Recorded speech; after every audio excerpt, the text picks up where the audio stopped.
Okay, welcome back to Lorcana Academy. I am Airball. I am your tenured tryhard at this fine learning institution. And today we're playing some more Pixelborn. We're playing the Ruby Emerald deck that has been popping up here and there on Twitter.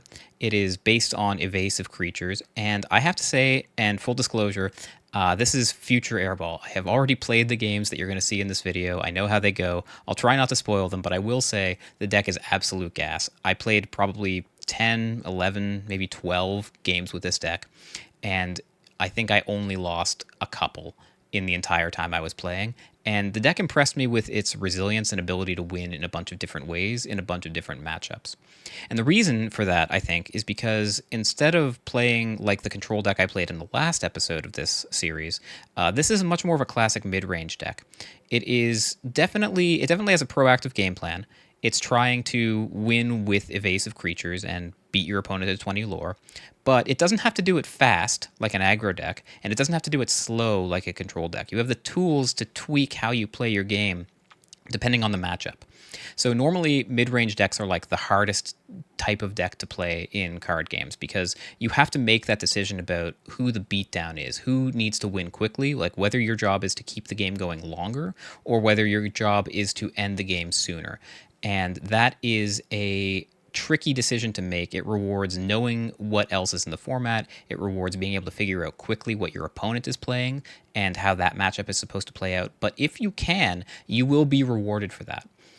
So let's get into the game plan of the deck and then see the sort of flexible cards that enable you to change your strategy. So the core of the deck is the evasive creatures that try to just avoid your opponent challenging them to remove them from the board. And you have, obviously, you have 2 copies of Genie, which is a excellent evasive creature, but also just an excellent tempo spell. Character. When it comes into play, you get to bounce an opponent's character to their hand. That can swing the game on the spot, change the combat math in your favor. You also have Goofy, who is a 3/4 for 5, which helps you deal with other evasive creatures and other evasive characters that your opponents can play. Just being bigger than theirs and being able to challenge theirs in combat profitably is a good way to win the mirror. You have 4 copies of Pongo and 4 copies of Tinkerbell, which are essentially the same card, but 4 drops that are evasive that quest for 2 demand answers, and very specific answers, immediately. Because you can't beat them in combat, you need to kill them with spells that may be not in the opponent's hand. And because you have 8 copies of them, even if they do find the first one, you can just play another copy of Tinkerbell or Pongo on a future turn and force them to find another one, and another one, DJ Khaled style, until eventually they're dead. So these are all like powerful ways to win the game. But you also have cards like Mini that you can play on turn 1 if you think you're up against an aggressive matchup against opponents that have a bunch of Lilos and other 1-drop creatures that quest for a lot. And if you don't think you're up against something like that, and you're up against a more mid-range matchup and you value having extra power, you can play Sergeant Tibbs on turn 1 instead. So knowing which one of these you want to play early on in the game, if either of them, is an important decision you're going to have to make. Flynn Rider's great in almost every matchup. You can use him aggressively to gain lore and to gain card advantage if the opponent has to challenge him. But you can also use him defensively to ping down Lilos and stuff as well. This card doesn't really. You're always going to play him on 2 if you can. He's just probably one of the best 2-drops in the game, but still illustrates the flexibility that you have with the deck. You also have LeFou. So LeFou plays pretty well with a bunch of the cards in the deck that have abilities other than questing. So obviously Aladdin, if you come down in, if you play Aladdin in combat, drain the opponent for 2 lore, play LeFou, untap Aladdin, and then quest or challenge with him again, that can be a swing of 4 lore either way, and you've taken out 2 of their things. So that's an incredibly powerful ability. There's also the Shield of Virtue down here in the deck, 2 copies of it that does effectively the same thing. Also, it can be very, very difficult to deal with a ward creature if it is readied after the fact, like after it has quested by LeFou or the Shield, because it can't be dealt with by spells and it can't be dealt with by creatures. The only thing that can really deal with it is either outracing it or something like a board wipe or Tinkerbell finishing it off with 1 damage when it comes into play or something like that. But it's very difficult to deal with this combo of cards. So that's what the deck's trying to do. Jasper also was an MVP in a lot of games, stole me a lot of games that I didn't think were possible to win, because he is, even though he doesn't feel like it, a pretty efficient answer to the mirror match, because you can quest with him for 1 and stop their Lilo from questing, or stop their Cheshire Cat from questing, or stop their Flynn from questing. So it is a creative answer to cards that quest efficiently and want to be dealt with in combat, because Jasper doesn't deal with them in combat. And if you're losing the race, like if you need to outrace the opponent, and you decide the card advantage doesn't matter, you just need to end the game in 2 turns, or you're not going to win it at all, then you have 3 copies of Mother Knows Best, the bounce spell. So if you have a Maui in play that isn't going to save you the game because it can't deal with an evasive creature on the opponent's board, for instance, you can use him to sing Mother Knows Best and swing the combat math in your favor in the same way that Genie often does. So, pretty powerful deck. I am very excited about it, and I think this might be the deck that I play in paper if events ever open up near me.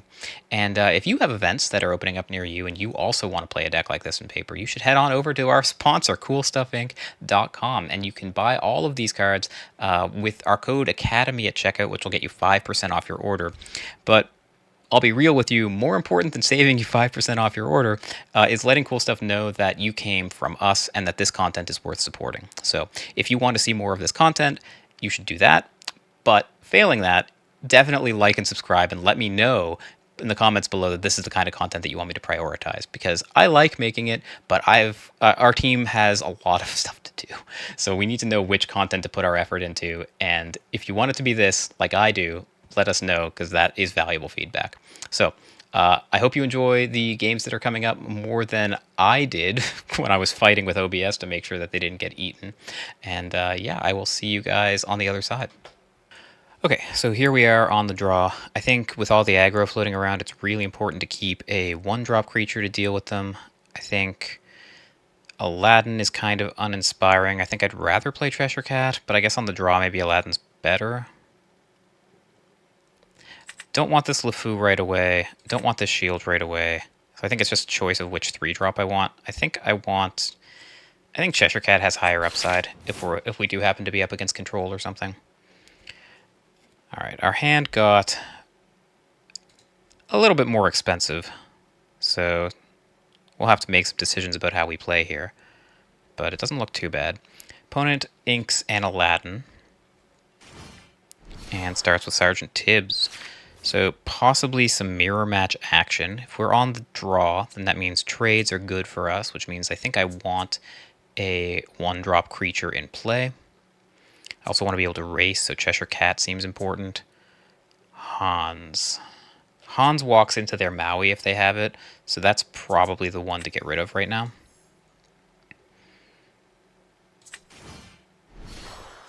And we'll pass the turn. And this assumes that we are up in a mirror match as well, but I think that's likely. Not many Ruby decks I've seen with Sergeant Tibbs in them that are not the mirror. Yeah, so far so good, at least consistent. Opponent exiles Aladdin or inks Aladdin, plays 2nd Sergeant Tibbs. And I think our job is to try to keep up, which means we're going to make this trade. Next turn we're going to play a 3-drop creature. Maybe we bounce something with Mother Knows Best. I think we need to make a decision about which 3-drop we no longer want.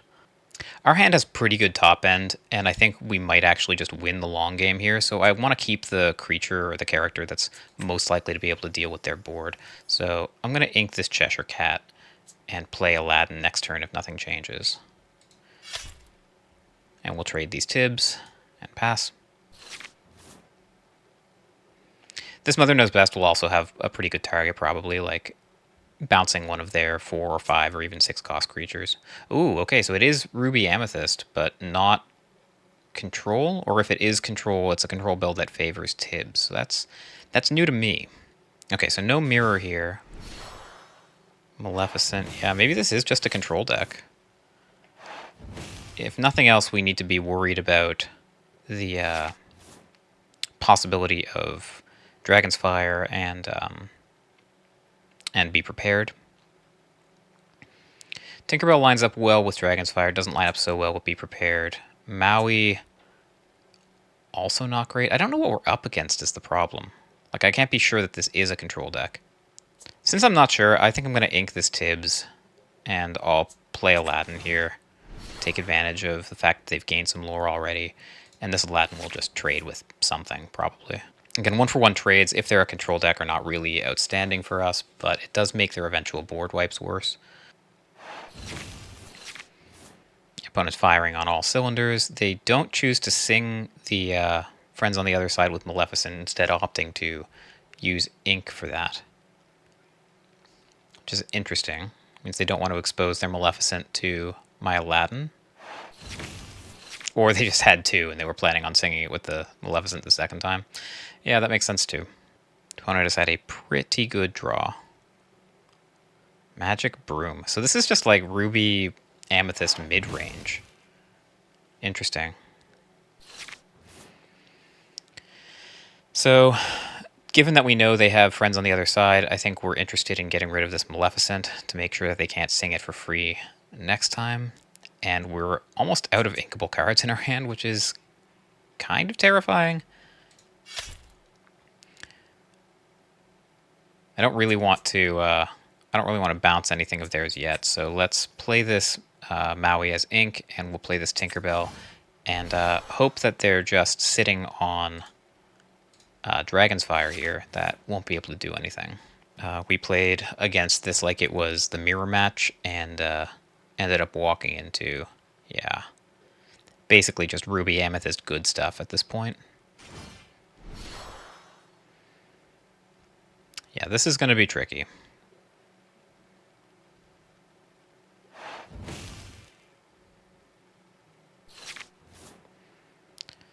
So we find Shield of Virtue.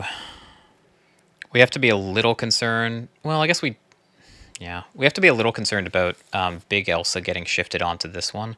We can play around that by bouncing this Elsa, but I don't think that's really great, giving them even greater card advantage. I think instead we're just going to play this Shield of Virtue as ink and try to be as mana efficient as we can. Force them to have the answers sooner rather than later. Like, the longer this game goes, the more they will draw big boom spells that make us regret things in our life choices.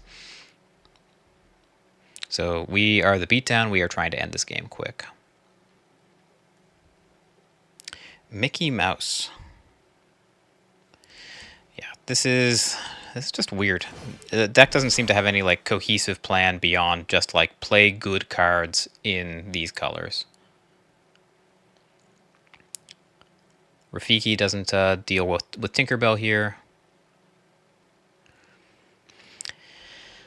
Interesting question about whether we commit more to the board next turn or not. Because next turn is their 7 ink turn, which means that they could have the board wipe available to them. If not, what are we doing? Like, if we play Cusco here and they wipe the board, how bad is that for us? Feels pretty bad. But, like, bouncing one of their creatures... I guess we can bounce Elsa. But, like, if they do have the board wipe, then that also feels pretty bad. And I don't think we can do nothing. So I think we do just have to play into the board wipe here. And if they have it, they have it. What's the best thing to play into this? I guess if they don't have the board wipe, then the most likely thing they're sitting on is, like, Dragon's Fires, and Cusco plays around that the best. And then I guess there's no reason to ink Pongo yet. So let's just play Cusco and pass. Yeah. So now we're questing for 8 per turn, which is a 2-turn clock. Elsa fighting Cusco here is a pretty good sign for us. Means that they don't have a board wipe. If they did, then they would have played it. There's no way that they don't have anything inkable at all in the 5 cards in their hand. That seems incredibly unlikely. So we've slowed them down, like we've forced them to deal with our threats in a way that's inconvenient for them, which is a bit of a win.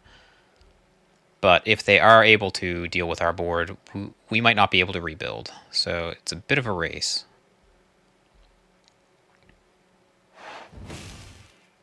Want to quests with Rafiki, sure. And hopefully they just play like some big dumb idiot and we can bounce it with Mother Knows Best. Yeah, perfect. Oh, sorry. I thought they were playing that Mickey. No, instead they're inking it. And what do you do with 7 ink? Is the board getting wiped now? Jafar. Okay.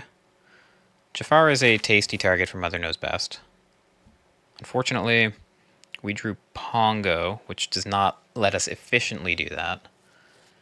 Unfortunately, if they draw a bunch of cards with Jafar, then that's just sadness for us. We could ink 1 Pongo, play Genie. They've basically told us that there's no board wipe in their hand, right? So maybe Genie bouncing Jafar is just the big tempo swing that we need to try to win the game. Genie will probably die to a Dragon's Fire. Although if they had Dragon's Fire, they probably also would have killed Tinkerbell. I have no idea what's going on in my opponent's hand. They didn't use their last 3 ink last turn either, so this is a pretty heavy hand. And I think against a heavy hand, I want to make them spend more of their ink every turn. Like I want to pressure their ink total basically. So let's ink this. I'm going to play the Genie. We're going to bounce the Jafar. And we're going to quest with the team.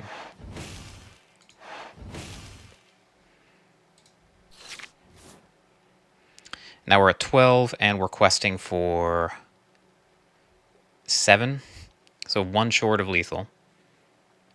Although it's unlikely the opponent doesn't have any answers for us at all. So here's Maui. Maui eats Cusco, or at least they trade.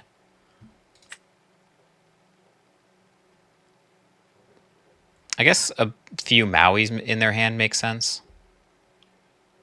They didn't really have good targets last turn, but they did this turn. If we're allowed... Well, let's just see what they do.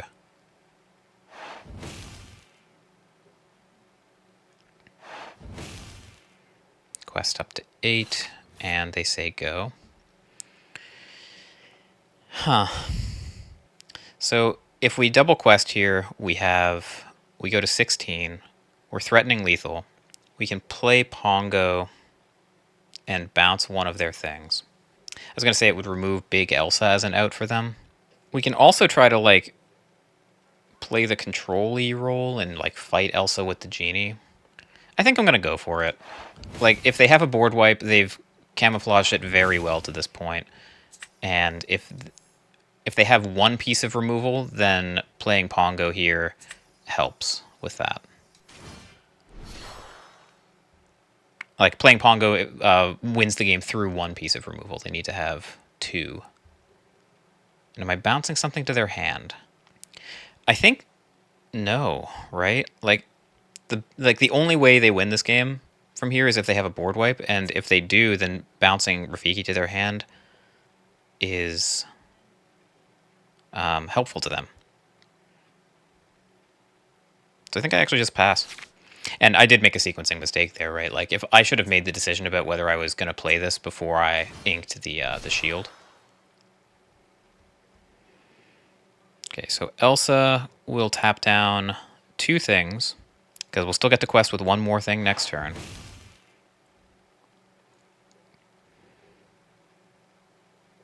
So they can quest immediately for 4, go up to 12. And then threaten to quest for another 4 next turn, which gets them to 16. Oh boy. Wow, they're inking Aladdin here. What does that mean? Maleficent. Okay.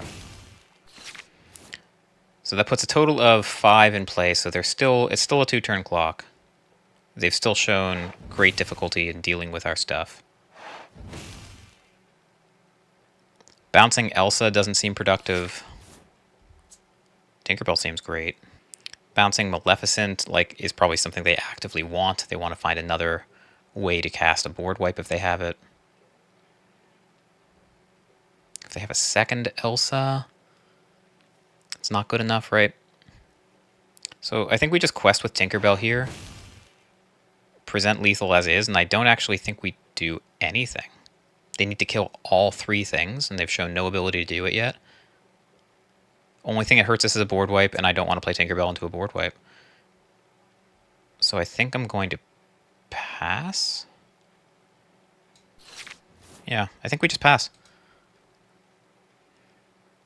They have a board wipe, and this is not a bad rebuild. It's another evasive lethal threat they have to deal with immediately.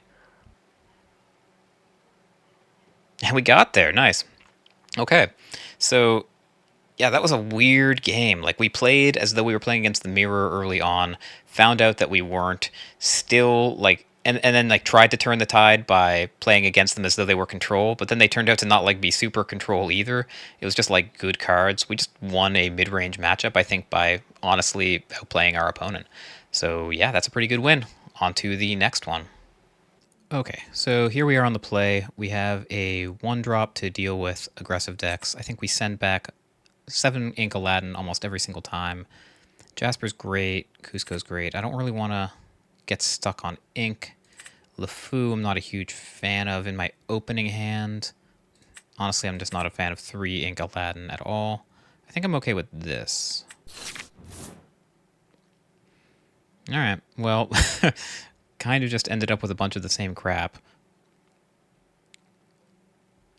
I don't think LeFou is coming down anytime soon. Yeah, I think I'm just going to send this back. And honestly, Aladdin is probably going to be the next inked thing. Because I don't know what I'm up against, I think it's important to get Minnie on board. If the opponent comes down with like turn 1 Lilo here, then I'll definitely want her in play. Cheshire Cat and Stitch. Okay, so it's the Amber Emerald aggro-y deck. Jasper's very good in that matchup. And it's probably too slow or pie in the sky to think of playing Aladdin right now. And Minimus has nothing to attack, but also really not much to fear. I'll go ahead and quest with her. And yeah, nothing we can do, so we'll pass.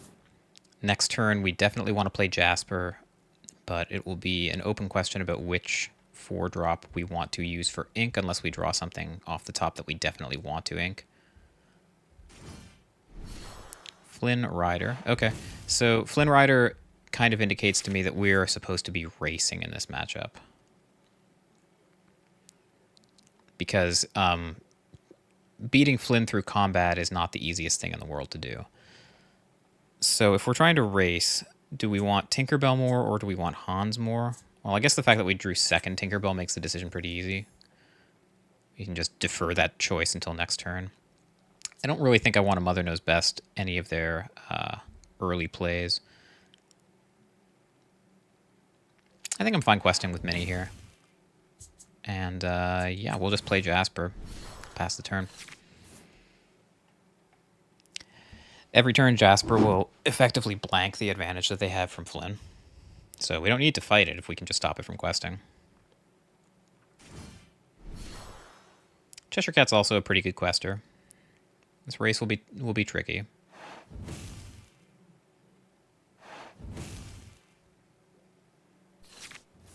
We'll find another Tinkerbell off the top. So we're certainly going to quest with Jasper. Minimus is still under no threat. We can definitely quest with her. I'm going to ink this other Tinkerbell as well. And, I mean, they haven't really shown any indication that they have a way to remove our stuff. Like, Jasper's a pretty big threat to them, and they didn't do anything about it. So I think all systems are go to play Hans here instead of having to play an evasive creature. Also, if they play an evasive creature of their own, Tinkerbell coming down and allowing one of our things to fight that would be good.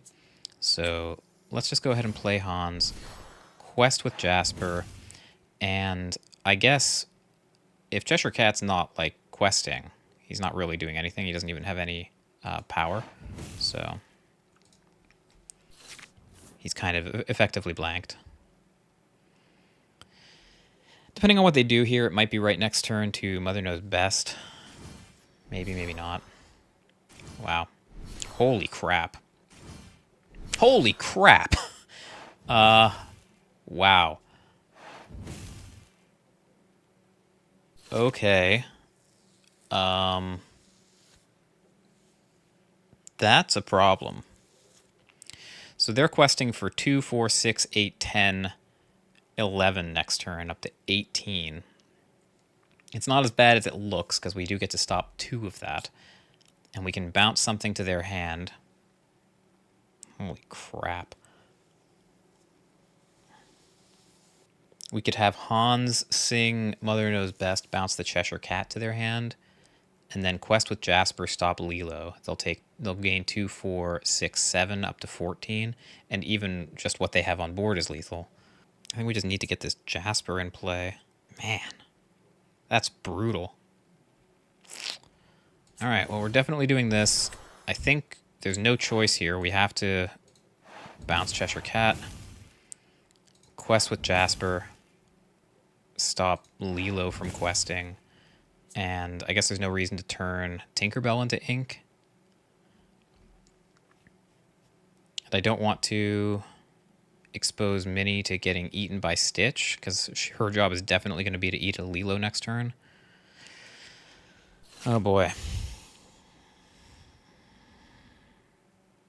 What a disaster of a turn for us. They drew 3 Lilos in their top 12. Like, that's almost an unbeatable draw.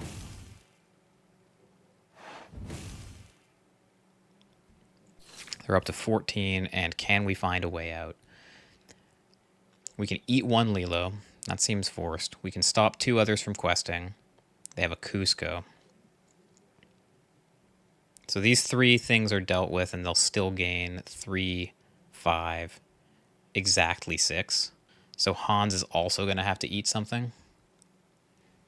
Jesus.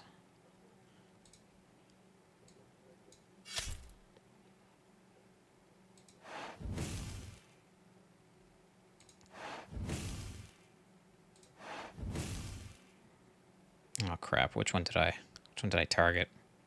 I don't remember.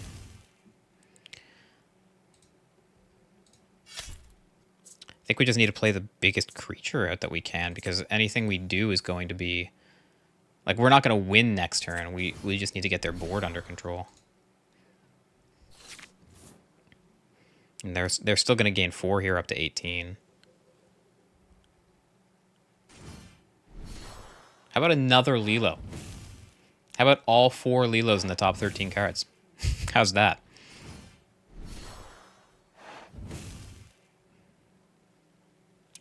How about a 5th Lilo out of the graveyard?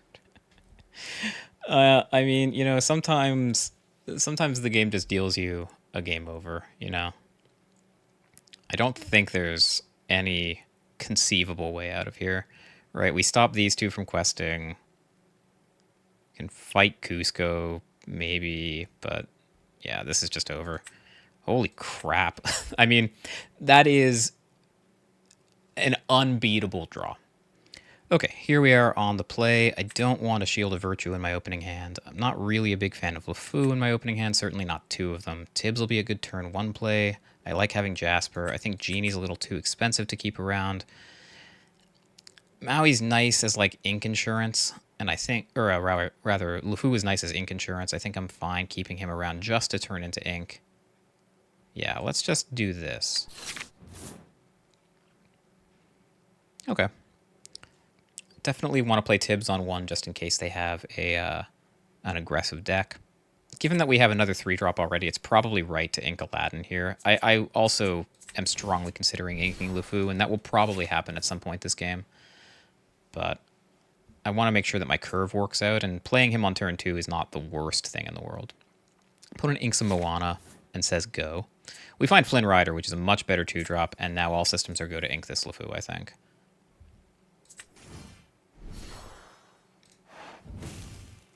So we'll just quest and say go. So opponent has shown us Amber. I've played a lot of games in this series so far, like recording this video. I think I've played like 8 or 9 games, and so many of them for one reason or another were totally unusable. And I think almost every deck I played against had Amber in it. Like, this is just all over the ladder right now. Although not necessarily Minnie Mouse herself. The 2/3 that quests for 1 is not the scariest thing in the world. It does stop our Tibbs from questing profitably. I think it's fine to ink one of these Mauis, and yeah, we'll quest with Flynn. If they eat that with Minnie, then that's fine with me. It's still effectively a 1-for-1. We could, I suppose, Mother Knows Best Minnie to hand, but that doesn't feel great. It would unlock the ability to quest with Tibbs this turn, but I don't think bouncing minis where it's at. She's cheap. She's easy to replay. It even gives them the option to discard her instead of something else to Flynn in the future. I think I saw Grammatala get inked there, so we're up against the what's it called? Sapphire and Amber here.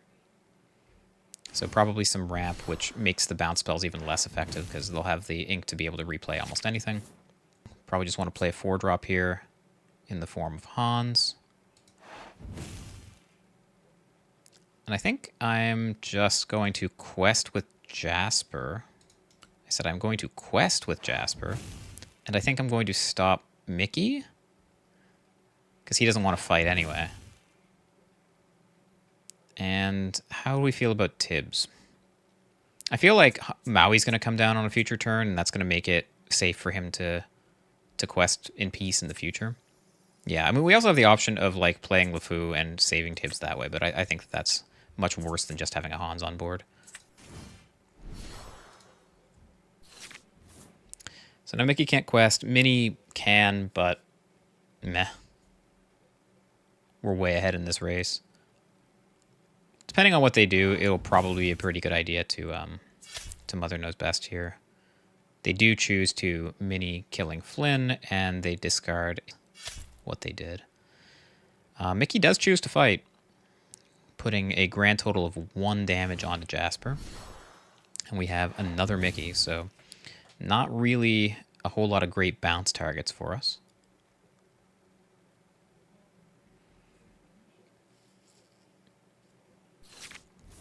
We find another Jasper. So if we play Maui here, then that lets us eat Minnie. Sergeant Tibbs will at least trade with this Mickey if they double fight it. They can't double fight Hans in that case. Yeah, I think I buy it.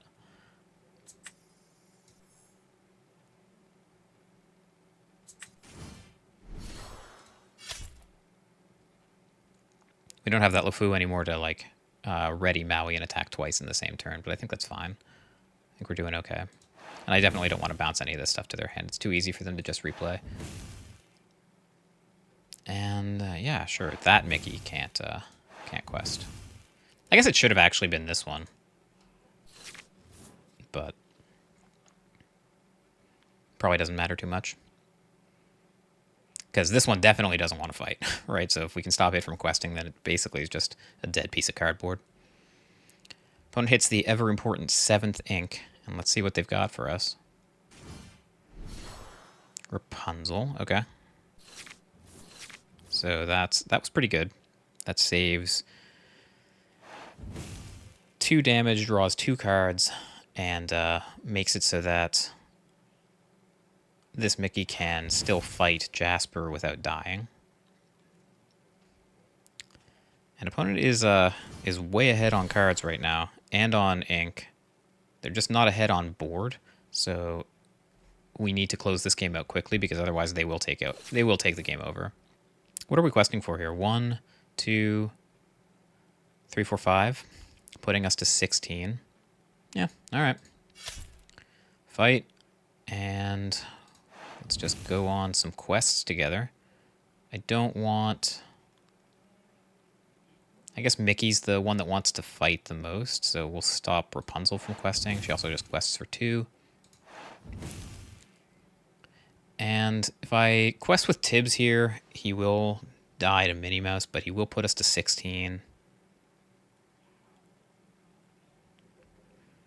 I guess he doesn't have to, right? Like, we can Mother Knows Best for ink, bounce Minnie, quest with Tibbs, play Megara, and then it'll take both of their characters to take down Tibbs. I think that's probably the way to go.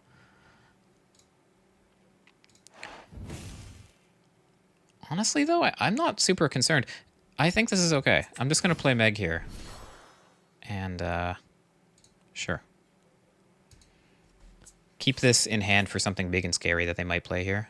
Although, realistically, I don't know what they could play here that would really scare me. They need to deal with my board and with Dispatch. Otherwise, this game will just end next turn. All right, Rapunzel fights Hans. Minnie fights Hans. Okay. So we're questing for 3. That does keep them alive a little longer. I guess that was the reason to bounce Mini. But it doesn't matter. They scoop them up. Yeah, it was definitely a mistake not to bounce Mini, given that combat was possible, which I just blanked on. Again, I played so many matches with this deck today, and so many of them were unusable for one technical reason or another. I think I lost 2. I think I lost 2 games out of like 10 or 11 that I played. So that is, God willing, assuming that this game was usable, the end of this episode. Thank you so much for watching. If you liked it, like it. If you really liked it, hit subscribe. And if you want me to make more of them in the future, please let me know in the comments below. Let us know in the Discord. The link to that is in the description below. Let me know what you think of the deck. Play it yourself. The deck list is in the description. And if you want to play the card and paper, of course, head on over to sponsor Coolstuffinc.com. Use the code Academy for 5% off your order at checkout. And I will see you guys in the next one. Later.